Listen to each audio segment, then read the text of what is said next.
وانصر فصل لربك وانحر إن شانئك هو الأبتر صدقت يا رب العالمين.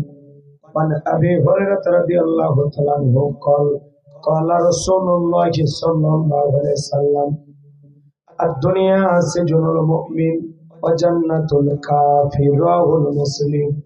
وقال تعالى في شأن حبيبه إن الله وملائكته يصلون على النبي يا أيها الذين آمنوا صلوا عليه وسلموا تسليما.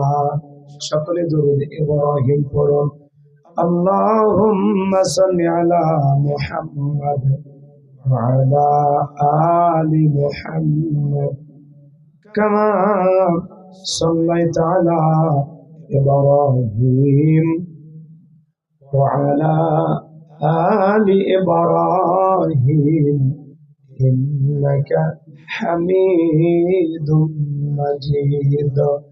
اللهم بارك على محمد وعلى آل محمد كما باركت على إبراهيم وعلى آل إبراهيم إنك حميد مجيد.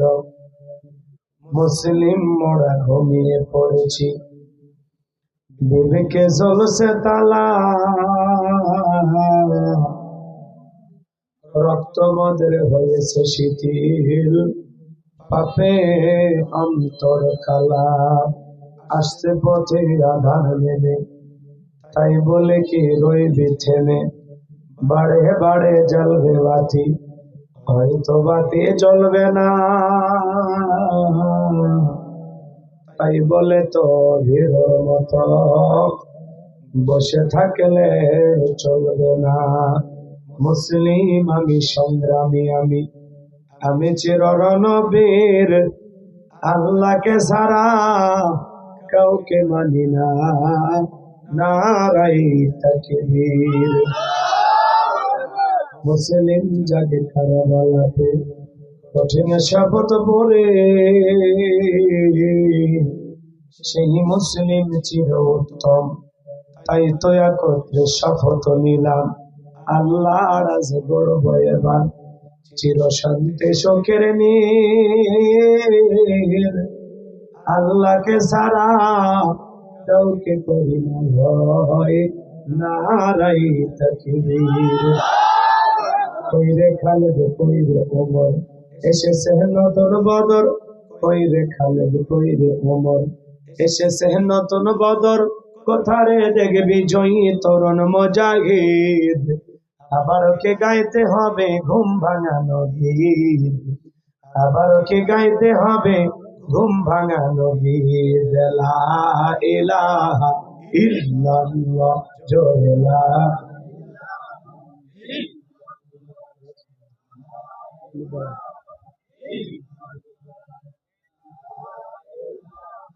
ইল্লাল্লাহ জোরে লা ইল্লাল্লাহ জোরে লা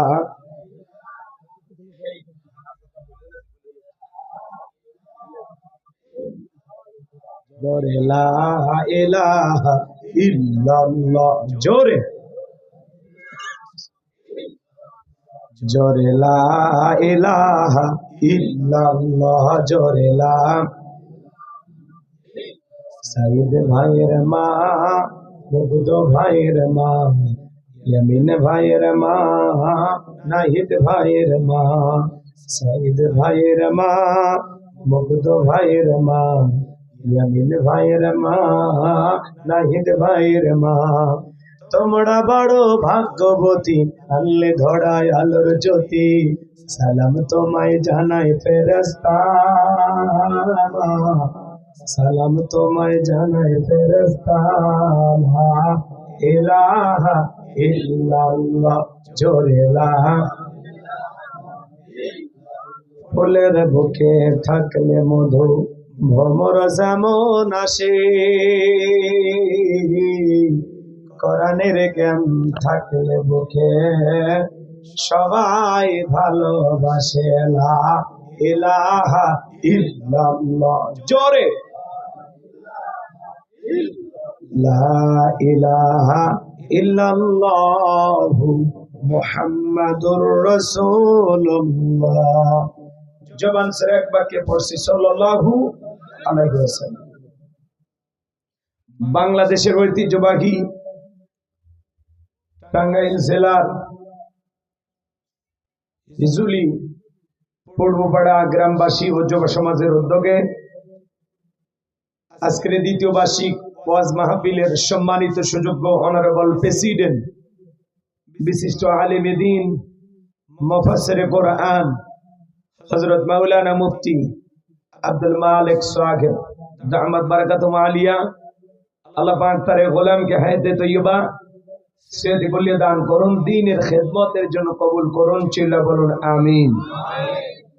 আজকের প্রোগ্রামের প্রধান অতিথি বিশিষ্ট রাজনীতিবিদ আপনাদের প্রিয় মানুষ ইঞ্জিনিয়ার মোহাম্মদ আব্দুল হালিম মিয়া, আল্লাহ পাক তার গোলামকে হায়াতে তৈয়বা সেহত কুল্লি দান করুন, সকলে বলুন আমিন। আজকের প্রোগ্রামের উদ্বোধক জনাব আলহাজ মোহাম্মদ শাফি খান, সাবেক মেয়র এলেঙ্গা পৌরসভা কালিহাতি টাঙ্গাইল, আল্লাহ পাক প্রিয় ভাইকে হায়াতে তৈয়বা সেহত কুল্লি দান করুন, জনগণের খেদমতের জন্য আল্লাহ তার গোলামকে কবুল করুন, চিল্লা বলুন আমিন। আজকের প্রোগ্রামের বিশেষ অতিথিবৃন্দ, আমন্ত্রিত অতিথিবৃন্দ, আলোচনা রেখে ধন্য করেছেন জাতির শ্রেষ্ঠ সন্তান সম্মানিত উলামা ইকরাম। কথা বলেছেন হাফিজ মাওলানা মুফতি সানোয়ার হোসাইন সাইফি দামাত বারাকাতুহু আলিয়া। আল্লাহ পাক প্রিয় ভাইয়ের কণ্ঠ দ্বীনের জন্য, ইসলামের জন্য, কোরআনের খেদমতের জন্য কবুল করুন, চিল্লা বলুন আমিন। আমার পূর্বে আলোচনা রেখে ধন্য করেছেন বিশিষ্ট ইসলামী চিন্তাবিদ মুফাসসিরে কোরআন, তরুণ আলোচক, আমার অত্যন্ত কাছের আমার প্রিয় ভাই হযরত মাওলানা মুহাম্মদ মামুনুর রশিদ দামাত বারাকাতুহু আলিয়া। আল্লাহ পাক প্রিয় ভাইয়ের কণ্ঠকে দ্বীনের জন্য, ইসলামের জন্য, কোরআনের খেদমতের জন্য কবুল করুন, চিল্লা বলুন আমিন। অল্প সময় পেয়েছেন, তারপরেও সাজানো গোছানো চমৎকার কিছু কথা উপস্থাপন করেছেন। আমি আপনাদেরকে কয়েকবার ইশারা দিলাম, আমার ইশারা তো বুঝবেন না, বান্ধবীর ইশারা ঠিকই বোঝে, পুরুষ মানুষের ইশারা তো কাজে লাগে। একটু বসেন ভাই, বসেন। আমাদেরকে যিনি দাওয়াত দিয়ে এনেছেন, বারবার মোবাইলে যোগাযোগ করেছেন মামুনুর রশিদ ভাইয়ের সাথে, অত্র এলাকার শ্রদ্ধাভাজন ব্যক্তিত্ব, আমাদের অত্যন্ত কাছের, আমাদের প্রিয় ভাই, বিশিষ্ট ব্যবসায়ী, আলেম প্রিয় একজন ভাই, খান বংশের গর্বিত সন্তান শরীফ খান। আল্লাহ পাক যেন প্রিয় ভাইকে হায়াতে তৈয়বা সেহত কুল্লি দান করেন, তার যত খেদমত আল্লাহ যেন সব কবুল করেন, ছেলে বলুন আমিন। মাহফিল পরিচালনা হযরত মাওলানা মুফতি শামসুদ্দিন সাহেব, আল্লাহ পাক তার গোলামকে হায়াতে তৈয়বা সেহত কুল্লি দান করুন, সকলে বলুন আমিন। মঞ্চ উপস্থিত সম্মানিত উলামা ইকরাম, সামনে বসা পিতৃ সমতুল্য মুরব্বী বাবাজিরা, কলিজার টুকরা প্রাণপ্রিয় যুবক ভাইরা, ছোট ছোট সোনামানিকেরা, পর্দার আড়ালের সম্মানিত অবলা সরলা আবেদা সালেহা মা ও বোনেরা, প্রশাসনের সম্মানিত পুলিশের ভাইয়েরা, ডিবির ভাইয়েরা, জাতির বিবেক প্রিয় সাংবাদিক বন্ধুগণ, বিভিন্ন রাজনৈতিক দলের সম্মানিত নেতা কর্মী ভাইয়েরা, সবাইকে নিয়ে আরেকটি বার সালাম বিনিময় করছি। আশা করছি সকলেই সালামের জবাব জোরে শুনে দেবেন। আসসালামু আলাইকুম ওয়া রাহমাতুল্লাহি ওয়া বারাকাতুহু। আমরা শুকরিয়া আদায় করতেছি সে মহান রবের দরবারে, জেলা পাক সুবহানাহু ওয়া তাআলা এই প্রচন্ড ঠান্ডার ভিতরে, কনকনে শীতের ভিতরে, শুধুমাত্র কোরআনুল কারীমের মহব্বত বিভিন্ন এলাকা থেকে যাচাই বাছাই করে আমাদেরকে জান্নাতি বাগানে, জান্নাতি পরিবেশে, চমৎকার দ্বীনি মজলিসে বসবার মতো তৌফিক দান করলেন। সে মহান স্রষ্টার দরবারে, সেই মহান মনিবের দরবারে সিজদা অবনত চিত্তে কালিমাতু শুকর আদায় করে পড়ছি আলহামদুলিল্লাহ। হয় নাই কৃপণতা অলসতা দূর করে মুসলমান হিসেবে সিংহের মতো বাঘের মতো গর্জন করে আল্লাহ দেয়া জবান দ্বারা দুইটা ঠোঁট নাড়াইয়া শরীরের সবটুকু শক্তি উজাড় করে চিৎকার মেরে বলুন আলহামদুলিল্লাহ। রব্বানা লাকাল হামদ হামদান কাসীরান তাইয়িবান মুবারাকান ফীহি। লক্ষ কোটি দরুদ সালাম মানবতার শ্রেষ্ঠ বন্ধু বিশ্বনবী বিশ্ব নেতা যেভাবে আইয়ামে জাহিলিয়াতের যুগে আগমন করে অসভ্য মানুষগুলোকে সভ্য বানিয়েছেন, অভদ্র মানুষগুলোকে ভদ্র বানিয়েছেন, কোরআন নামের সংবিধান দিয়ে কোরআনের রাজ কায়েম করে সোনালী যুগ উপহার দিয়া মদিনার পাক ভূমিতে শায়িত আছেন। সে রাসূলের প্রতি কলিজা ভরা মহব্বত নিয়ে পড়ছি দরুদ সালাম। সকলেই পড়ুন সাল্লাল্লাহু আলাইহি ওয়াসাল্লাম। সম্মানিত ভাইরা, আজকের প্রোগ্রামে আসতে পেরে বসতে পেরে আপনারা খুশি না বেজার? কারা কারা বেজার দুই হাত তুলে দেখান। আলহামদুলিল্লাহ। আপনারা অনেক চালাক। শ্রোতারা যদি চালাক হয় ওয়াজ করে শান্তি পাওয়া যায়, কইতে কলিকাতা বুঝে না। আজকের মাহফিলে আসতে পেরে বসতে পেরে কারা কারা খুশি, মুখে নিয়ে হাসি, আওয়াজ দেবে বেশি। আল্লাহ নামের এমন একটি স্লোগান দেবেন, এলাকায় যদি কোনো ইসলাম বিরোধী উই পোকা, সার পোকা, তেলা পোকা থাকে, ওদের কলিজায় যেন কম্পন সৃষ্টি হয় এমন আওয়াজ তুলতে রাজি আছেন যারা? বীর মুসলমানের মতো দুটি হাত টান টান করে তুলে দেখান তো তারা। লিল্লাহে তাকবীর, লিল্লাহে তাকবীর। আল কোরআনের আলো, আল হাদিসের আলো, দুনিয়ার মুসলিম, সারা বিশ্বের মুসলিম, আমার নেতা তোমার নেতা, আমার নেতা তোমার নেতা। লিল্লাহে তাকবীর। আল কোরআনের আলো, আল হাদিসের আলো, দুর্নীতির আলো। আপনার অনেকে চোখে তালে বলেই ফেলেছেন দুর্নীতির আলো ঘরে ঘরে যাবে। বাংলাদেশে দুর্নীতি দমন কমিশন আছে না নাই? এরপরে দুর্নীতি কমেছে নাকি ডিজিটাল কার্ডে বেড়েই চলেছে। দিন যত করার ছিল দুর্নীতির পাল্লা তত ভারী হচ্ছিল। কথা বলে ঠিক কি না? আমরা চাই আমাদের প্রিয় মাতৃ বাংলাদেশ দুর্নীতি মুক্ত আল্লাহ কবুল করুন, চিল্লা বলুন আমিন। আমরা চাই আমাদের বাংলাদেশ মাদক মুক্ত আল্লাহ কবুল করুন, চিল্লা বলুন আমিন। আমরা চাই আমাদের বাংলাদেশ যৌতুক মুক্ত আল্লাহ কবুল করুন, চিল্লা বলুন আমিন। সম্মানিত ভাইরা আমার, ভূমিকায় লম্বা কথা নয়, সরাসরি মূল আলোচনায় প্রবেশ করতে চাই। যেহেতু সময় কম, প্রায় 11টা বেজে গেছে, তাই না?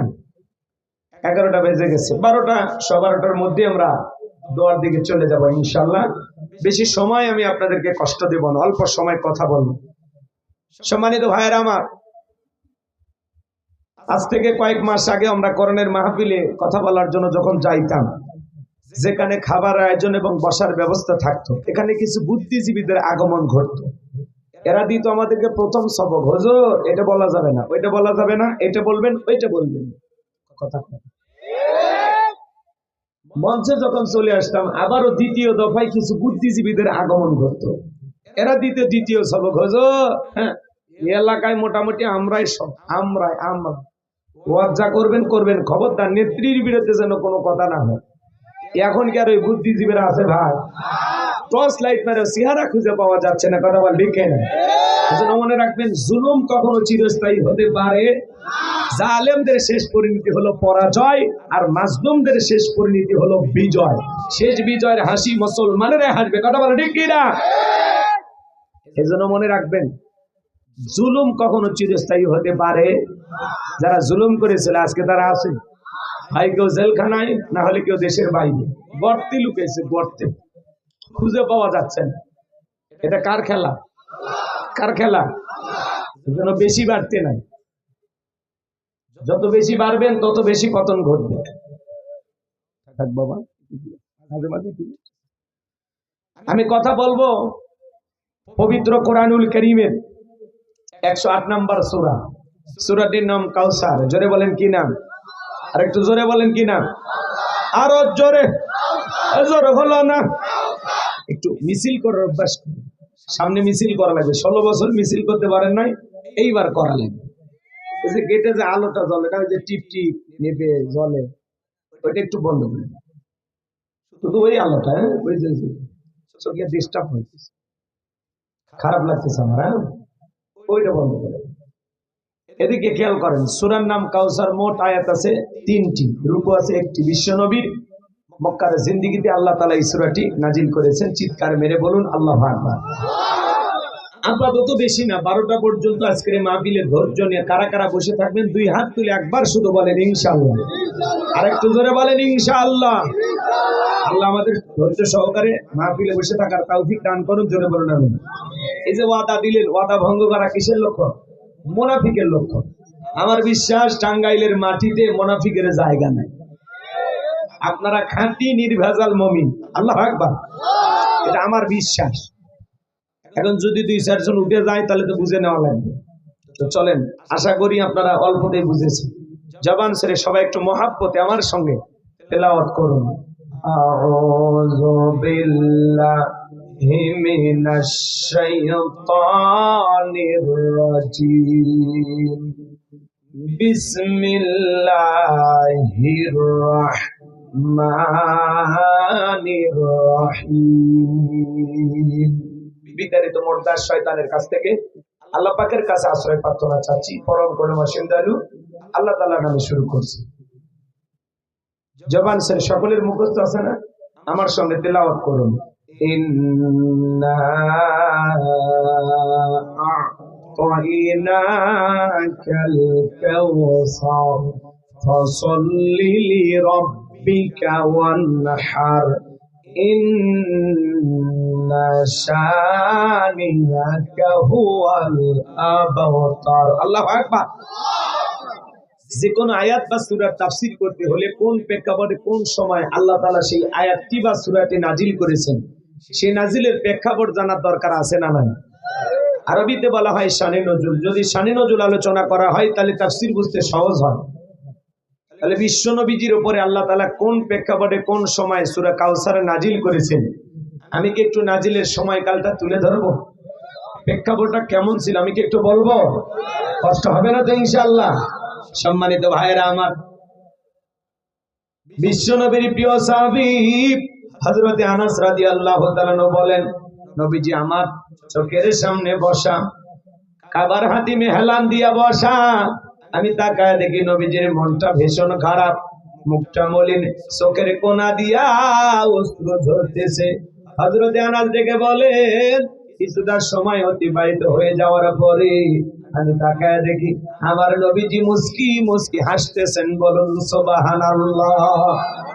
হযরতে আনাস দেখে বলেন, নবী এই মাত্র দেখলাম আপনার মনটা খারাপ, মুখটা বলেন, চোখের কোনা দিয়ে অশ্রু ঝরতেছে, আবার কেনই বা মুস্কি মুস্কি হাসেন?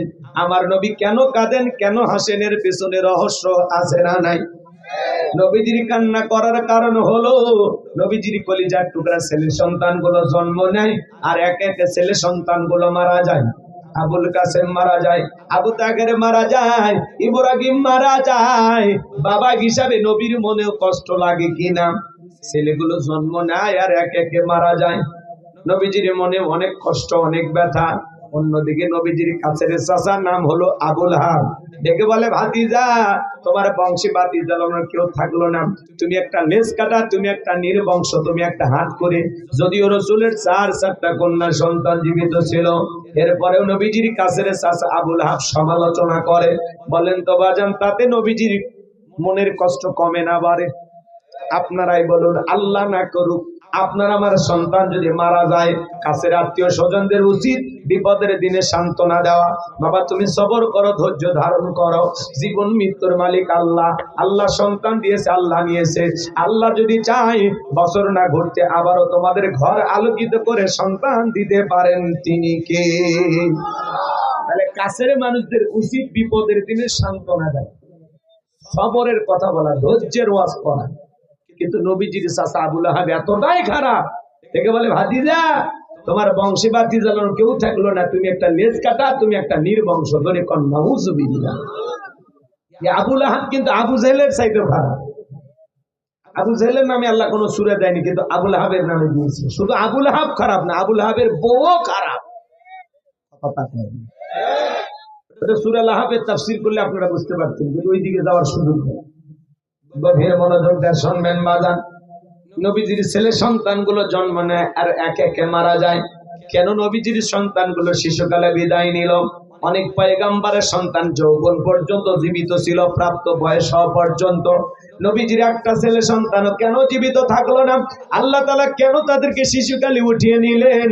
এর পেছনে কারণ আছে না নাই? নবীজির ছেলে সন্তানগুলো শিশুকালে বিদায় নেওয়ার পিছনে কারণ আছে তিনটি। জোরে বলেন কয়টি? নবীর উম্মত হিসেবে জানতে মনে চায় না কি সেই তিনটি কারণ, কি সেই রহস্য? কারা কারা শুনবেন? দুই হাত তুলে আল্লাহকে দেখান। লিল্লাহি তাকবীর। কি সেই তিনটি কারণ যদি আমি আলোচনা করি, তাহলে 3 নাম্বার আয়াতের আলোচনা করা লাগবে। আমি কি 1 নাম্বার আয়াত বাদ দিয়ে 3 নাম্বারে যাব, নাকি আস্তে আস্তে শুরু করা যাক? তাহলে আমার ভাইয়েরা, একে তো সন্তান হারানোর ব্যথা, অন্যদিকে কাফেরদের সমালোচনা, আবার সাহাবায়ে কেরাম যারা ইসলাম ধর্ম গ্রহণ করে কাফের বেঈমানরা তাদের উপর নির্যাতন জুলুমের স্টিম রোলার চালায়। হযরতে বেলাল তখনও কালেমা পড়ে মুসলমান হন নাই। নবীজি আমার রাতের বেলায় দারুল আরকামে বসা, হযরতে বেলাল বিশ্ব নবীর দরবারে উপস্থিত হয়ে গেলেন। নবীজির চেহারার দিকে তাকাইয়া ডেকে বলেন, নবী গো, আপনার চাইতে সুন্দর মানুষ আমি জীবনে কোনোদিন দেখি নাই। বলুন সুবহানাল্লাহ। আপনার আমার নবী কতটা সুন্দর ছিলেন জানেন? হযরতে জাবের রাদিয়াল্লাহু তাআলা বলেন, পূর্ণিমার রাত আমি রাসূলের বাড়িতে গিয়েছিলাম। সেদিন দেখেছিলাম চাঁদ উদয় হয়েছে দুইটা, একটা চাঁদ আসমানে আর একটা চাঁদ জমিনে। হযরতে জাবের বলেন, আমি একবার আকাশের পূর্ণিমার চাঁদের দিকে তাকাই, আর একবার বিশ্ব নবীর চেহারার দিকে তাকাই। হযরতে জাবের রাদিয়াল্লাহু তাআলা বলেন, ওই আকাশের পূর্ণিমার চাঁদের চাইতেও বিশ্ব নবীকে আমার কাছে বেশি সুন্দর মনে হয়। একটু চিৎকার মেরে বলেন সুবহানাল্লাহ। আমার ভাইয়েরা, আপনার আমার নবী কতটা সুন্দর ছিলেন জানেন? আম্মা জান আয়েশা ডেকে বলেন, যারা ইউসুফ নবীর চেহারার দিকে তাকাইয়া মিশরের নারীরা ফল কাটতে গিয়ে আঙ্গুল কেটে ফেলে দিয়েছিল, ওরা যদি আমার বিশ্ব নবীর চেহারার দিকে তাকাইতো, শুধুমাত্র আঙ্গুল নয়, আঙ্গুল কাটতে কাটতে, হাত কাটতে কাটতে কখন যে নিজের কলিজা কেটে দুভাগ করে দিত, মুহূর্তের জন্য টের পাইতো না। আপনার আমার নবী এতটাই সুন্দর।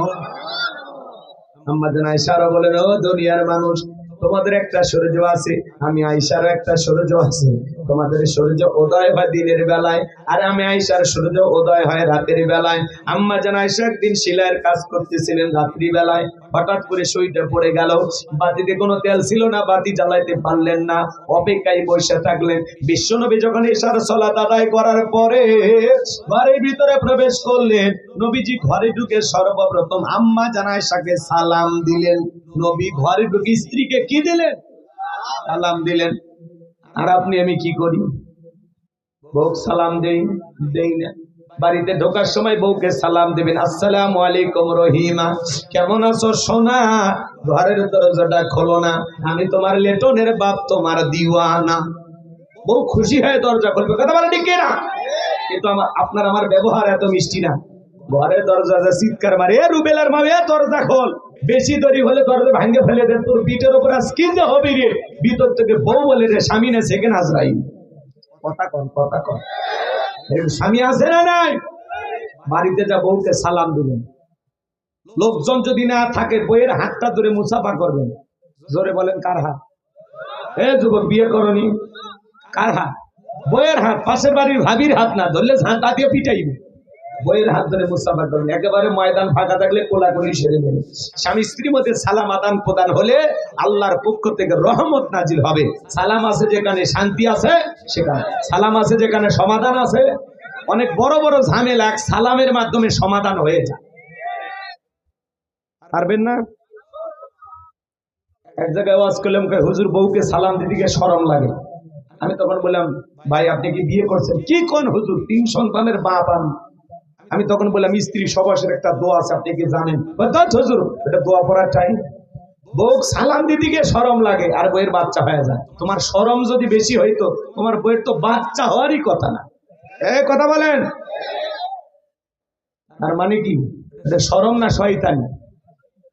বউকে সালাম দিবেন। এটি খেয়াল করেন, স্বামী স্ত্রীর দাম্পত্য জীবনে সুখ আর শান্তি পেতে হলে রসুলের 4টি সুন্নত আছে। আপনি কি দাম্পত্য জীবনে অসুখী? 4টি সুন্নত। এই 4টি সুন্নত যদি আপনারা দাম্পত্য জীবনে আমল করতে পারেন, মৃত্যু পর্যন্ত সম্পর্ক টিকে থাকার গ্যারান্টি। আল্লাহু আকবার বলেন। কি সেই 4টি সুন্নত আপনারা শুনবেন? কারা কারা হাত তুলেন তো বাজান। আল্লাহ কবুল করুন, জোরে বলুন আমি। রসুলের 4টি রোমান্টিক সুন্নত আমি আপনাদের সামনে বলবো। এখনই বলতে গেলে আলোচনা এলোমেলো হয়ে যায়, একটু ধৈর্য নিয়ে বসেন, শেষের দিকে বলবো ইনশাআল্লাহ। কষ্ট লাগে নাকি বাজান? চলেন না সামনের দিকে যাই। আমি যে কথা বলতে চাচ্ছিলাম, খুব সতর্ক থাকবেন। কথা শুধু শুনলে হবে না, আমল করা লাগবে। স্বামী স্ত্রীর মধ্যে সালাম আদান প্রদান হলে একে অপরের প্রতি ভক্তি, শ্রদ্ধা, বিশ্বাস, ভালোবাসা বেড়ে যায়। বাড়িতে ঢুকে বউ সালাম দেয় না, স্বামীও সালাম দেয় না, দুইজনে বোবা বোবা। কথা কন। ছোট বাচ্চাদেরকে সালাম দিবেন ঘরে ঢুকে, ওই বাচ্চা দেখবেন 2 দিন পরে আপনারে সালাম দেওয়া শুরু করে। সূরা নূরের 27 নম্বর আয়াতে আল্লাহ কি বলেছেন জানেন না? একজন মুমিন আর এক মুমিনের গৃহে যখন প্রবেশ করবেন, ওই গৃহবাসীর অনুমতি নিয়ে সালাম দিয়া তারপরে বাড়িতে ঢোকা লাগে। কথা বলেন। আপনি রুবেল রুবেল কয়ে, বাদশা বাদশা কয়ে বাড়ির ভিতরে ঢুকে যান, বাদশার বইয়ের অন্য ঠিক নাই, ওর মা কি করতেছে, ওর বোন কি করতেছে, এক নজরে দেখা যায়। একজন মুসলমান আর একজন মুসলমানের গৃহে প্রবেশ করতে হলে অনুমতি নিয়ে সালাম দিয়া তারপরে প্রবেশ করা লাগে। আপনি সালাম দিবেন, অনুমতি নেবেন, তারপরে তো বাড়িতে ঢুকবেন। এই যে সালাম আর অনুমতি, এর মাঝখানে মহিলা মানুষ যদি ব্যাপারটা থাকে, ওরা রুমের ভিতরে যেতে পারবে, আড়ালে যেতে পারবে। কথা বলেন। আপনি ধাম করে ঢুকে পড়েন মানে ভালো হয়ে যান। আজ থেকে কারো গৃহে প্রবেশের সময় সালাম না দিয়া, অনুমতি না নিয়ে আমরা প্রবেশ করব না। আমল করব তো ইনশাআল্লাহ। ব্যাস, আল্লাহ কবুল করুন। আমার ভাইরা চলেন সামনের দিকে যাই। বাদান গো আমার, যে কথা বলতে চাচ্ছিলাম গভীর মনোযোগ দিয়ে কথাগুলো শুনে যান। আম্মা জান আয়েশা রেখে বলেন, নবীজি যখন ঘরের ভিতরে প্রবেশ করলেন, নবীজির চেহারার আলোতে সুইটা করে পড়ে আছে, আমি পরিষ্কার দেখতে পেয়েছি। বলুন সুবহানাল্লাহ। নবীর সম্মান মর্যাদা কত জানেন? এক জায়গায় ওয়াজ করলাম, ভাই বলেন তো আমাদের নবীর নাম কি? বলে হুজুর আব্দুল কাদের জিলানী। পীর সাহেবের নাম মুখস্থ আছে, কিন্তু কপাল পর আমার দয়ার নবীর নামটাও বলতে পারে না। নবীর সম্মান মর্যাদা কত জানেন? যে নবী হ্যাঁ বললে তামাম পৃথিবীবাসীর জন্য আল্লাহ পাক হালালে পরিণত করে দেয়, যে নবী না বললে তামাম পৃথিবীবাসীর জন্য আল্লাহ পাক হারামে পরিণত করে দেয়। জমিনে যখন পথ চলতেন, আসমানের এক খণ্ড মেঘ এসে বিশ্ব নবীকে ছায়া প্রদান করতেন। বলুন সুবহানাল্লাহ। যেই নবীর চেহারার উপরে মশা মাছি পড়া হারাম, নবীজি যখন ঘেমে যেতেন, নবীজির দেগের ঘামগুলো আম্মা জেনারা শিশির ভিতরে জমা রাখতেন। বিশেষ দিনে নবীজির দেগের ঘামগুলো সুগন্ধি হিসেবে ব্যবহার করা হতো। বলুন সুবহানাল্লাহ। হযরত আনাস দেখে বলেন, নবীজির দেগের ঘামের চাইতে দামি সুগন্ধি আমি জীবনে কোনদিন নাকি পাইনি। বলুন সুবহানাল্লাহ। নবীজি থুতু নিক্ষেপ করলে সেখান থেকে সুগন্ধি বের হইতো। নবীজি পথ চলে গেলে ওই রাস্তা দিয়ে কাফেররাও বলতে পারতো যে এই রাস্তা দিয়ে নবী মুহাম্মদ চলে গেছে, সুগন্ধি ছড়াইতো। সুবহানাল্লাহ বলে। আমার ভাইয়েরা, নবীজি যখন ওযু করতেন, নবীজির ওযুর পানি দিয়ে সুগন্ধি বের হয়ে যাইতো। সুবহানাল্লাহ বলেন, সুবহানাল্লাহ বলেন। কেমন নবী পাইছি বাজান, যে নবী আসমানের চাঁদের দিকে ইশারা করলে চাঁদ 2 টুকরো হয়ে যায়। আল্লাহু আকবার। জমিনে পা তুলে মাওলা পাকের আরশে আজিমে পৌঁছে যায়। আল্লাহু আকবার। যেই ছাগলের স্তনে দুধ নাই, বিশ্ব নবীর যদি হাতটা লেগে যায়, দুধে পরিপূর্ণ হয়ে যায়। যেই খাবার 2-3 জন মানুষ খাবে, সেই খাবারে যখন বিশ্ব নবীর হাতটা লেগে যায়, শত শত মানুষ খাবার কেউ যেমন খাবার তেমনি থাকে। যেই নবীর চেহারার দিকে তাকাইলে পেটের ক্ষুধা চলে যাইতো। সুবহানাল্লাহ। সেই নবীর কাছে হযরতে বেলালের কথা মনে আছে না নাই? বেলাল ডেকে বলে, নবী আপনার চাইতে সুন্দর মানুষ আমি কোনোদিন দেখি নাই। ও নবী, আপনি কালেমার দাওয়াত দেন, ইসলামের প্রচার প্রসার করেন, দয়া করে আমি বেলালকে একটু কালেমা পড়ায়া দেন। বিশ্ব নবী হযরত বেলালকে পড়ায়া দিলেন, লা ইলাহা ইল্লাল্লাহু মুহাম্মাদুর রাসূলুল্লাহ সাল্লাল্লাহু আলাইহি ওয়াসাল্লাম। হযরত বেলাল কালেমা পড়ে মুসলমান হয়ে গেল। নবী আমার ডেকে বলে, বেলাল, ইসলামের অবস্থা এখন ভালো না, কালেমা পড়েছো আপাতত প্রকাশ করা যাবে না। আপনারাই বলেন তো বাজান, ইসলামের অবস্থা কি সব সময় ভালো থাকে? আজও তাম পৃথিবীর দিকে তাকায় দেখেন, তাম পৃথিবীর জালেম আর বেঈমানের ঐক্যবদ্ধ হয়েছে ইসলাম আর মুসলমানকে বিদায় করে দেওয়ার জন্য। কথা বলেন ঠিক কিনা? গভীর মনোযোগ দিয়ে কথাগুলো শুনবেন বাজান। আজও কাশ্মীরে মুসলমানের রক্ত নিয়ে খেলা করা হয়, ফিলিস্তিনের জমিনে আজও মুসলমানের রক্ত নিয়ে খেলা করা হয়, আজও চীনের উইঘুরে মুসলমানদেরকে হত্যা করা হয়, মুসলমানের মসজিদগুলো ভেঙে দেওয়া হয়, আজও ভারতে গরুর গোশত খাওয়ার অপরাধে মুসলমানকে হত্যা করা হয়। আজও তাম পৃথিবীর জালেম বেঈমানরা ঐক্যবদ্ধ হয়েছে ইসলাম আর মুসলমানকে জমিন থেকে বিদায় করে দেওয়ার জন্য। কিন্তু ওরা তো জানে না ইসলামের সুইচ আছে কার হাতে। আর একটু জোরে বলেন, কার হাতে? আমার আল্লাহ রাব্বুল আলামিন বলেন, ইউরিদুনা লিতুফিউ নূরাল্লাহি বিআফওয়াহিহিম ওয়াল্লাহু মুতিম্মু নূরিহি ওয়ালাউ কারিহাল কাফিরুন।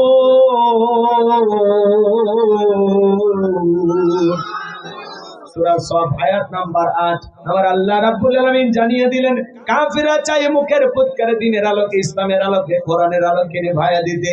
আমার আল্লাহ দেখে বলেন, আল্লাহু মুতিম্মু নূরিহি, এই জমিনে দিনের আলোকে, কোরআনের আলোকে, ইসলামের আলোকে আমি আল্লাহ পাক প্রতিষ্ঠিত করেই ছাড়ব। যদিও কাফির বেঈমানদের অন্তরে যত ধরনের জ্বালা যন্ত্রণা হোক না কেন, এই জমিনে ইসলাম আছে, থাকবে। কথা বলেন, ইসলাম আলাদের সাথে আছে কে? এই জন্য মুসলমানের রক্ত নিয়ে যারা খেলা করে এদের জীবনের পরিণতি ভালো হয় না। নমরুদ ফিরাউনের জায়গা যেমন পৃথিবীর জমিনে হয়নি, আজও যারা মুসলমানের রক্ত নিয়ে খেলা করতেছে ওই জালেমদের জায়গা পৃথিবীর জমিনে হবে না, হবে না। নমরুদ ফিরাউনের মতো ওই জালেমদেরকেও বিদায় নিতেই হবে। কথা বলা ঠিক না?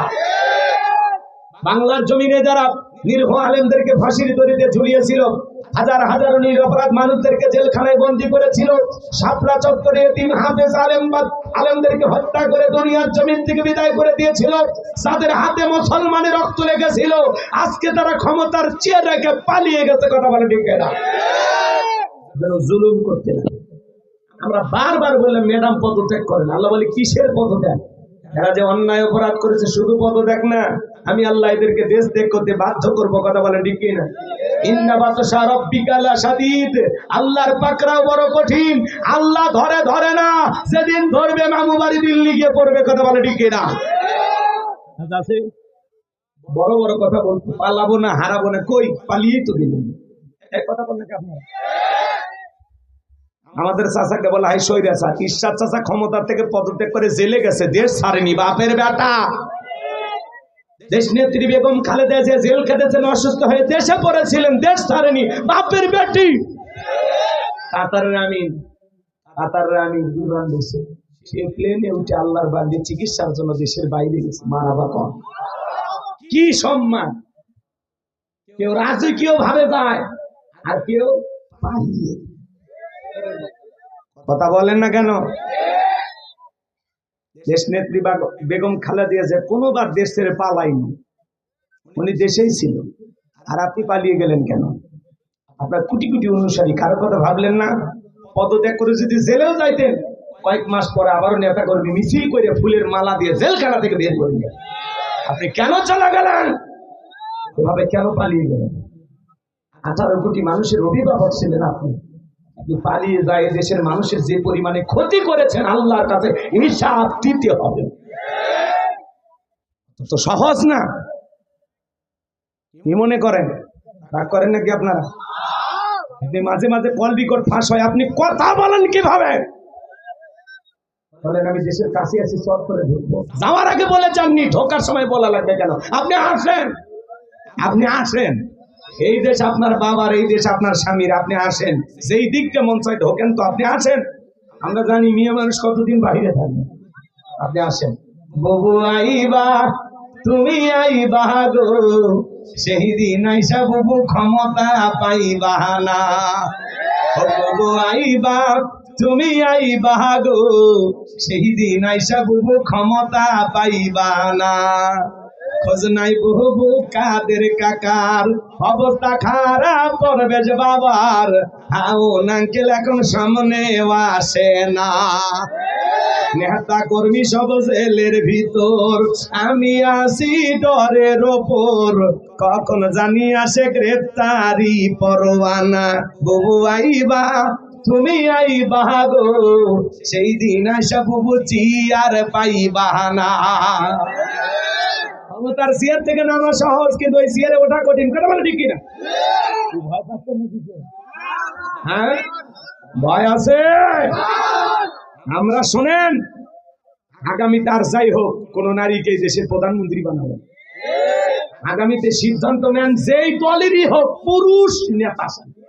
আগামীতে এই দেশের পুরুষ প্রধানমন্ত্রী কারা কারা চান? হাত তুলে দেখা। লিল্লাহে তাকবীর। নারীদের দেখার দিন শেষ, আগামীতে পুরুষের বাংলাদেশ। শোনেন, মেয়ে মানুষের রাগ বেশি, মেয়ে মানুষের জেদ বেশি। দেখেন না, স্বামীর সাথে ঝগড়া লাগে, হাড়ি বাতিল ভেঙে ফেলে দেয়, স্বামী তুলে হাসার মারে। মেয়ে মানুষের জেদ কত দেখেন না, দেশ তুই পালিয়ে যায়। তাহলে কি বুঝলেন? আর যাই করেন, ভবিষ্যতে কোন নারীকে দেশের প্রধানমন্ত্রী বানানো হবে। কথা ক্লিয়ার না ভেদা? যেই দলেরই হোক বাবা, একটা পুরুষ দরকার। মানে পুরুষ কেমনে বুঝাবো? রাগ করেন নাকি? মন খারাপ করবেন না আমার ভাইয়েরা, চলেন না সামনের দিকে যাই। গভীর মনোযোগ দিয়ে শুনবা যুবক যারা আছো, নিরাশ হয়ে না। তোমাদের টেনশন আমার মাথায় কিন্তু সব সময় থাকে। তোমাদের জন্য স্পেশাল আলোচনা বরাদ্দ আছে, একটু অপেক্ষা করে সামনে যাই।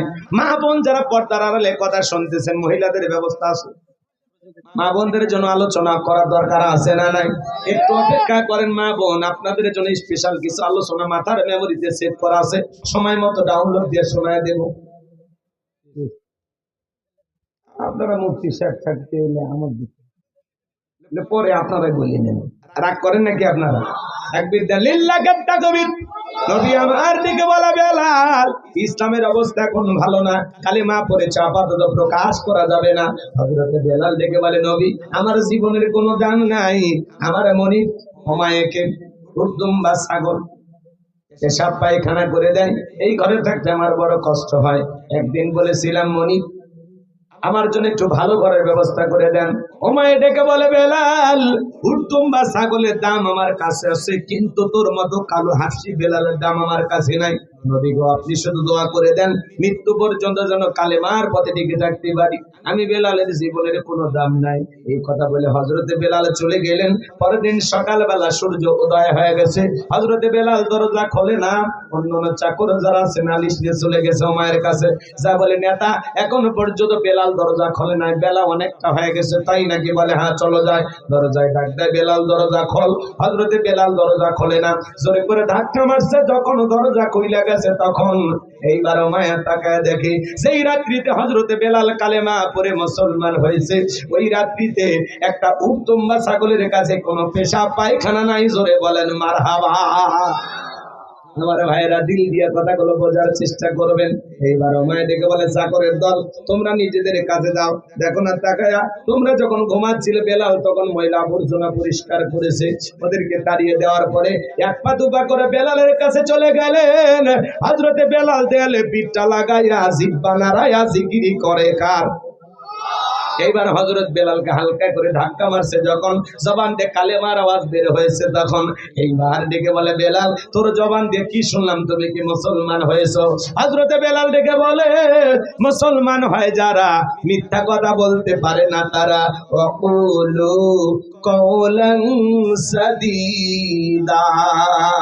আল্লাহু আকবার। মুসলমানেরা হবে সত্যবাদী, মুসলমানেরা কখনো মিথ্যা কথা বলতে পারে না। আর আমাদের সমাজে তাকায় দেখেন, এত মিথ্যা কথা বলে বাগান, ভরা পেটে মিথ্যা, খালি পেটে মিথ্যা। মিথ্যা বলতে বলতে চেহারাটা বেঁকা হয়ে গেছে, এক পা কবরে ঢুকে গেছে। এত মিথ্যা কথা বলতে পারে, শয়তান পর্যন্ত বলে আমি এত খারাপ না। কথা বলেন। বলে, হেলিকপ্টার দিয়ে পানি দিয়েছিলাম, পানি যদি দিলেন তাহলে ছাদের শিশুটা মারা গেল কিভাবে? কথা বলেন। জাতির মানুষ বুঝে গেছে পাখির মতো গুলি করে ওরা মানুষকে হত্যা করেছিল শুধু চেয়ারে টিকে থাকার জন্য। আর বলে আমরা জনগণের জন্য এত কিছু করলাম। জনগণের রক্ত যাদেরকে ক্ষমতার চেয়ার থেকে নামাইতে পারে না, এরা সমাজের নেতা হওয়ার যোগ্যতা রাখে না। মোটরের দিকে কান্না করে, বিপিবি ভবন থেকে কান্না করে, কিন্তু শহীদের রক্ত, ছাত্রদের রক্ত দেখে চোখে পানি আসে। এক কথা কর, মানুষের রক্ত তোমাদেরকে কান্না করতে বাধ্য করতে পারে না। তোমরা উন্নয়ন থেকে কান্না করো আর বলে আমি কি মেয়াদ তরিলে চলবো। চিন্তা করেন কত হাজার মানুষকে যে 16 বছরের আমল নামা যদি হিসাব করেন, কত হাজার মানুষকে যে এরা দুনিয়ার জমিন থেকে বিদায় করে দিয়েছে। আল্লাহ ছাড়া কেউ জানে না, আল্লাহ ছাড়া কেউ জানে না। কথা বলেন, কত মানুষ এখনো গুম। আর পরিবারের সদস্য তার যে এক টুকরো লাশ, লাশের যে এক টুকরো গোস্ত, এটা নিয়ে যে সান্ত্বনা, এটা আমার স্বামী বা আমার সন্তানের গোস্ত, সেটাও খুঁজে না। কথা বলেন, তাদের জীবনের পরিণতি। শোনা যাচ্ছে ম্যাডামের নাকি ক্যান্সার হয়েছে, আল্লাহ ভালো জানে। ক্যান্সার হয়েছে সাবেক প্রধানমন্ত্রী শেখ হাসিনা, আলহামদুলিল্লাহ কইতেছেন না। তার মানে কি বোঝা যায় মানুষের ক্ষোভটা কোন জায়গায়। সাবেক প্রধানমন্ত্রী ক্যান্সার হয়েছে, মানুষ কয় আলহামদুলিল্লাহ। কেউ কেউ ফোন দিয়ে কয় হুজুর সত্যি হয়েছে নাকি। চিন্তা করেন, তার মানে ক্যান্সার হইলে জনগণ খুশি। তাহলে কি নেতৃত্ব দিলেন? আপনার ক্যান্সারের কথা শুনে মানুষ আনন্দিত হচ্ছে, আলহামদুলিল্লাহ বলতেছে। কি নেতৃত্ব দিলেন? কই আপনার জন্য তো কেউ দোয়া করতেছে না। ওনার ক্যান্সার হয়েছে, দোয়া তো করা দরকার, আল্লাহ যেন ওনাকে ক্যান্সার থেকে মুক্তি দান করে। দোয়া করবেন না তো, কই দোয়া তো করতেছেন না আপনারা। হ্যাঁ, দোয়া করবেন না। তার মানে কি দোয়া করবেন না? তো সবাই বলতেছেন দোয়া করবেন না, কি বদ দোয়া করবেন? কিচ্ছু করার দরকার। ওনার ফলাফল আল্লাহ, ওনার যেরকম কর্ম সে অনুযায়ী আল্লাহ যেন তাকে ফল দেয়। কথা বলে ঠিক কিনা? নিজের কৃত কর্মের ফল নিজেকে তো ভোগ করা লাগবে। কুল্লু নাফসিন বিমা কাসাবাত রহিনা, প্রত্যেকটা ব্যক্তি তার নিজ কৃত কর্মের কাছে আবদ্ধ।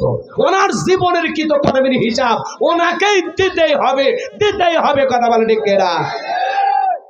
আজকে ক্যান্সার হয়েছে ওনার, ওই সারা দেশে দোয়া হবে ম্যাডামের জন্য।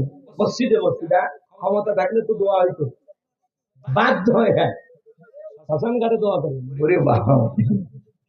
যাই হোক বাজান গো আমার, সাবেক প্রধানমন্ত্রী শেখ হাসিনার ক্যান্সারের কথা শুনে আপনারা আনন্দিত হয়ে যাচ্ছেন, অনেকে আলহামদুলিল্লাহ লেখে পোস্ট করতেছেন বাজান। তার মানে নেতা যদি ভালো হয় জনগণ দোয়া করবে, আর নেতা যদি মনের মতো না হয় জনগণের দোয়া পাবে না। এই জন্য বাজান কথায় আছে, এমন জীবন করিও গঠন, মরিলে হাসিবে তুমি কাঁদিবে ভবন। এমন নেতৃত্ব দেওয়া দরকার যাতে মরণের পরেও হাজার হাজার মানুষ নেতাকে স্মরণ করে। আমার কথা মনোযোগ দিয়ে শোনেন বাজান, চলেন সামনের দিকে যাই, গেলে মজা পাবেন। হযরতে বেলাল ডেকে বলে, মুসলমান হয় যারা মিথ্যা কথা বলতে পারে না তারা। উমাইয়া ডেকে বলে, বেলাল উর্দুম্বা ছাগলের মালিক বানায় দেব, থাকার জন্য ভালো ঘরের ব্যবস্থা করে দেব। হযরতে বেলাল ডেকে বলে, উমাইয়া দুনিয়ার কোন পার্থিব সম্পদের বিনিময়ে বেলাল তার ঈমান বিক্রি করবে না। এই কথা বলার পরে উমাইয়া ডেকে বলে, বেলাল রে, আমার কথা না শুনলে বড় নেতা আবু জেলকে খবর দেব। হযরতে বেলাল ডেকে বলে, কোন বড় নেতা ছাত্র নেতা কোনো কাউকে গোনার টাইম নাই। আমি দুনিয়ার কোন আবু জেলকে ভয় করি না, আমি ভয় করি আমার আল্লাহকে। বলুন আল্লাহু আকবার। এইবার উমাইয়া দৌড়ে চলে গেল আবু জেলের বাড়িতে। যা বলে, নেতা সংবাদ খুব খারাপ, আমার বাড়ির কৃতদাস বেলাল কালেমা পড়ে মুসলমান হয়েছে। তাই নাকি? বলে হ্যাঁ। ঠিক আছে, যাও আমি আসতেছি। আবু জেলের একটা বিশেষ বাহিনী ছিল, ক্যাডার মাস্তান ছিল, সাঙ্গ পাঙ্গ ছিল, যাদের কাজই গুলো মুসলমানদের উপর নির্যাতন জুলুমের স্টিম রোলার চালানো। আজও পৃথিবীর জমিনের দিকে তাকায় দেখবেন ওই জালেমদের বিশাল বাহিনী থাকে, যাদের কাজই গুলো টুপিওয়ালা দাড়িওয়ালা ইমানদার আলেমদের উপর নির্যাতন জুলুম চালানো। কথা বলেন ঠিক কিনা? আবু জেহেল কত বড় ভয়ঙ্কর ছিল জানেন? মুসলমানদের উপর নির্যাতন জুলুম চালাইতো। হযরত আম্মার রাদিয়াল্লাহু তাআলা আনহু ঈমান গ্রহণ করেছেন, মার ছেলে একসাথে ঈমান এনেছেন। রাস্তা দিয়ে হেঁটে যায়, হঠাৎ করে বদমাইশ আবু জেহেলের সাথে দেখা, ডেকে বলে, আম্মার, শুনলাম তুমি আর তোমার মা নাকি মুসলমান হয়েছো। হযরত আম্মার রাদিয়াল্লাহু তাআলা আনহু ডেকে বলেন, হ্যাঁ, আমরা নবীজির হাতে হাত রেখে কালেমা পড়ে মুসলমান হয়েছি। আবু জেহেল ডেকে বলে, আম্মার, তুমি কি জানো এর পরিণতি কতটা ভয়ঙ্কর হতে পারে? আম্মার ডেকে বলে, আবু জেহেল, ভয় দেখায় কোনো লাভ নাই। এইবারে পাষণ্ড আবু জেহেল মার ছেলে দুইজনকে দুইটা খুঁটির সাথে বাঁধলেন, আর ডেকে বলে, আম্মার, এখন যদি একটা খেলা দেখাই কি হবে বল? হযরত আম্মার বলে, কি খেলা দেখাইবা? বলে, তোর চোখের সামনে যদি তোর মাকে আমরা উলঙ্গ করি কেমন হবে বল? হযরত আম্মার রাদিয়াল্লাহু তাআলা মাথাটা নিচু করলেন। এইবার আবু জেহেল চলে গেল সময়ের কাছে, আঘাত করতে করতে এক টানে দেহ থেকে কাপড় খুলে ফেলে দিলেন। হযরতের সময় মাটিতে পড়ে গেলেন। আবু জেহেল দিকে বলে, এই যুবকেরা, আম্মারের মাথাটা উঁচু করে তুলে ধরো, ওর মাকে একবার দেখুন। মাথাটা যখন উঁচু করে তুলতে যায়, হযরত আম্মার রাদিয়াল্লাহু তাআলা ডেকে বলেন, আল্লাহ, এই দৃশ্য দেখার আগে জমিনটা যদি ফাঁক হয়ে যেত এটাই ভালো ছিল। আবু জেহেল ডেকে বলে, আম্মার, এখনো বল কালেমা ছাড়বি কিনা? ওই অবস্থায় ওই পজিশন থেকে সুমাইয়া রাদিয়াল্লাহু তাআলা আনহা ডেকে বলেন, আমার সন্তান আম্মার, বেঈমানদের কথা ঈমান ছাড়বি না। ওরা আমার উপর নির্যাতন জুলুম করতে পারে, ও আমার সন্তান, খবরদার, বেঈমানদের কথা ঈমান ছাড়বা না। এইবার আবু জেহেল একটা বর্ষা দিয়া হযরত সুমাইয়া রাদিয়াল্লাহু তাআলা লজ্জাস্থানে আঘাত করতে করতে রক্ত দিয়ে রাজপথ মেখে গেল। শাহাদাতের পেয়ালা পান করবেন এমত অবস্থায় সন্তান আম্মারকে ডেকে বলে, আমার সন্তান, আমি শাহাদাতের পেয়ালা পান করতে যাচ্ছি, আমি আমার নাকে জান্নাতের সুঘ্রাণ পাইতেছি। মরার আগে বলে যাই রে সন্তান, ওই বেঈমানদের কথায় ঈমান ছাড়বি না। সুবহানাল্লাহ, সুবহানাল্লাহ। তাদের ঈমান কত মজবুত! বাবা মুসলমান, দাদা মুসলমান, ছোটবেলায় সুন্নতে খাতনা করে মাথা কেটে দিয়েছে, মনে হয়েছে মুসলমান। সাহাবীদের মতো ঈমান আনা লাগবে বাজান। তারা ছিল সত্যিকারের ঈমানদার, কথা বলেন ঠিক কিনা? কেমন মুসলমান তারা ছিল! অবস্থার বেগতি দেখলে আমরা দল পরিবর্তন করি, কথা পরিবর্তন করি, প্রয়োজনে দাড়ি কেটে হলেও তালে তাল মিলাইয়া থাকি। আর সাহাবীরা জীবন দিয়েছেন, তারপরেও জালেম কাফের বেঈমানদের সাথে কখনো আপোষ করেনি, কথা বলে ঠিক কিনা? লম্বা হবে, আমি লম্বা করব না বাজান। এইবার আবু জেহেল তার সাঙ্গ পাঙ্গ নিয়ে চলে আসলো, ডেকে বলে, বেলাল, এই দিগায়, আমি তোরে পার্সোনাল ভাবে মহাব্বত করি রে বেলাল। এসব কি শুনছি, তুমি নাকি মুসলমান হয়েছো? হযরত বেলাল ডেকে বলে, হ্যাঁ, গতকাল রাত্রিতে নবীজির হাতে হাত রেখে আমি কালেমা পড়ে মুসলমান হয়েছি। এই কথা শোনার পরে আবু জেহেল ডেকে বলে, বেলাল, উত্তম বা ছাগলের মালিক বানায় দেব, থাকার জন্য ভালো ঘরের ব্যবস্থা করে দেব, ব্যবসা বাণিজ্য যদি করতে চাও দিরহাম টাকা পয়সা যা লাগে দেব। বেলাল, তুমি চাইতে দেরি, তোমার চাহিদা পূরণ করতে আমরা দেরি করব না। হযরতে বেলাল ডেকে বলে, আবু জেহেল রে, দুনিয়ার সব সম্পদ যদি আমি বেলালকে দিতে চাও, দুনিয়ার সব সম্পদ ছাড়তে রাজি, বিশ্ব নবীর কালেমা ছাড়তে রাজি নাই, বলুন সুবহানাল্লাহ। এইবার আবু জেহেল ডেকে বলে, বেলাল, এত বড় লোভনীয় প্রস্তাব দিলাম, রাজি হইলা না। বেলালের মতো যারা খাঁটি ইমানদার, এদেরকে টাকা পয়সা দিয়ে কেনা যায় না, কিন্তু মুনাফিক মার্কা মুসলমান যারা টাকার কাছে বিক্রি হয়, তারা টাকা যেই দিকে ওদের ফতুয়া সেই দিকে, টাকার জোরে ওদের ফতুয়া ঘরে, বৈধকে অবৈধ বলে চালিয়ে দেয়, অবৈধকে বৈধ বলে চালিয়ে দেয়, টাকা পাইলে বাতিলের পা চাটা গোলাম হয়। এই কথা বলেন, টাকার জোরে ওদের ফতুয়া ঘরে। আপনাদের এলাকার কথা বলতেছি না, এটা ভারতের ওয়াজ। এই এলাকার মানুষ ভালো। আমার ভাইরা চলেন সামনের দিকে যাই। আমি গুনাহগার যে কথা বলতে চাচ্ছিলাম বাজান, হযরতে বেলালকে আবু জেহেল ডেকে বলে, বেলাল সোজা আঙ্গুলে ঘিউ না উঠলে আঙ্গুলি তো বাঁকা করা লাগবে। এই কথা বলে যুবকদের লেলিয়ে দিল, চাবুক দিয়ে পিটাও। হযরতে বেলালকে চাবুক দিয়ে পিটাইতে পিটাইতে কালো চামড়া গুলো ফেটে রক্ত ঝরতে লাগলো। এরা যত জোরে চাবুক মারে, বেলাল তত জোরে আল্লাহর কালেমার জিকির করে। আবু জেহেল ডেকে বলে, বেলাল চাবুক দিয়ে পিটাইতে পিটাইতে কালো চামড়া গুলো ফেটে রক্ত ঝরতেছে, তারপরেও কি নবী মুহাম্মাদের কালেমা ছাড়বি না? হযরতে বেলাল ডেকে বলে, আবু জেহেল রে, মারতে মারতে যদি মেরেও ফেলে দাও, জীবনটা দিতে রাজি, নবীজির কালেমা ছাড়তে রাজি নাই। বলেন আল্লাহু আকবার। এইবার আবু জেহেল বলল, বেলালের পা রশি দিয়ে বাঁধো, উটের পায়ের সঙ্গে বাঁধো। হযরতে বেলালের পায়ের রশি লাগাইয়া উটের পায়ের সাথে বেঁধে আরবের উত্তপ্ত গরম বালি, বাজান এত গরম চাল দিলে মুড়ি হয়ে যায়, সেই উত্তপ্ত গরম বালিতে ছেঁচড়াইয়া ছেঁচড়াইয়া নিয়ে ঘোরা হলো। বাবলা গাছের কাটা গেল, জিব্বার ভিতরে পেরেকের মতো মারা গেল। বিকেল বেলা নিয়ে এসে বলে, বেলাল চাবুক দিয়ে পিটাইলাম, পায়ের রশি লাগাইয়া নিয়ে ঘুরলাম, এত নির্যাতন জুলুম করা হলো রে বেলাল, তারপরে কি নবী মুহাম্মাদের দল ত্যাগ করবি না? হযরতে বেলাল দেখে বলে, আবু জেহেল রে, মারতে মারতে যদি মেরেও ফেলে দাও, বেলালের নিঃশ্বাস থাকবে যতদিন, বেলাল ইসলামের পথে টিকে থাকবে ততদিন। বলুন আল্লাহু আকবার। এইবার আবু জেহেল দেখে বলে, বেলাল এইভাবে হবে না, এই যুবকেরা দল সবাই মিলে যাও, বড় একটা পাথর নিয়ে এসে বেলালের বুকের উপরে চাপায়া দাও। বিশাল বড় একটা পাথর নিয়ে আসা হযরতে বেলালের বুকের উপরে চাপায়া দেওয়া হলো। কাফেরা মনে করলো পাথরের চাপার আঘাতে বেলাল মারা যাবে, এই কথা ভেবে কাফেরা চলে গেল। হাত বাঁধা, পা বেঁধা, রক্তাক্ত জিহ্বা নিয়া চোখের পানি ছেড়ে দিয়া কান্না করে, তবুও জবান দিয়ে জিকির বন্ধ নাই। জিকির করে কার? আপনাকে আমাকে জিকির করার জন্য কেউ মারে না, পেটে না, ধমক দেয় না, তারপরে আমরা কপাল ভরে আল্লাহর জিকির করি না। হাদিস শরীফের ভিতরে আসছে, বাজান যার জিহ্বাটা আল্লাহর জিকিরে তরুতাজা থাকে, আল্লাহর জিকিরে ভিজা থাকে, ওই জিহ্বাওয়ালা মানুষ কোনোদিন জাহান্নামের আগুনে জ্বলবে না। চিৎকারে মেরে বলুন সুবহানাল্লাহ। আযকুরুনি আযকুরুকুম আশকুরুলি ওয়ালা তাকফুরুন। তোমরা আমারে স্মরণ করো, আমি আল্লাহ তোমাদেরকে স্মরণ করব। কৃতজ্ঞতা প্রকাশ করো, অকৃতজ্ঞ হয়ো না।